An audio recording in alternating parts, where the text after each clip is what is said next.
పరిస్థితి ఉండొద్దు. మీరాడ పని చేసుకోవాలి. సిమెంట్ మన ఇసుక కూడా ఫ్రీగానే అందుబాటులో ఏమన్నా అవకాశం ఉంటే చూడండి. డిఎఫ్ఓ గారితో మాట్లాడండి. కలెక్టర్ గారు ఇసుక కూడా ఫ్రీగానే ఇస్తాను కాబట్టి వాళ్ళు ట్రాక్టర్లు పెట్టుకుని తెచ్చుకుంటే ఒక ఇంటికి ఎంత ఇసుక పడుతుందో ఒక లిస్టు రాసి వాళ్ళకు ఒక చిట్టి మీద సర్టిఫికెట్ ఇచ్చేస్తే వాళ్ళు తెచ్చుకుంటారు. కాబట్టి మీరందరూ కూడా ఇల్లులు కట్టుకోవాలి, సంతోషంగా ఉండాలి, పిల్లలను చదివించుకోవాలి అనే ఉద్దేశంతో ఈ రోజు ప్రభుత్వం మరి పేదల కోసమే సంక్షేమ పథకాలు తీసుకురావడం జరుగుతా ఉంది. మరి ఇన్ని రోజులు మనం సన్న బియ్యం కొనుక్కోవాలంటే అందరికి పత్రాలు ఇవ్వడం జరుగుతుంది. ఇల్లు ఇవాళ రానటువంటి వాళ్ళు, రేపు రానటువంటి వాళ్ళు బాధపడకని చెప్పండి. అందరికి ఇచ్చే బాధ్యత మాది.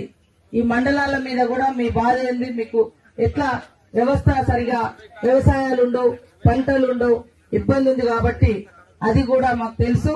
తప్పకుండా ఎక్కువ ఇల్లులు కూడా పెడతా ఉన్నాం, ఎక్కువ మందికి వచ్చేటట్టుగా. మీరందరూ కూడా సంతోషంగా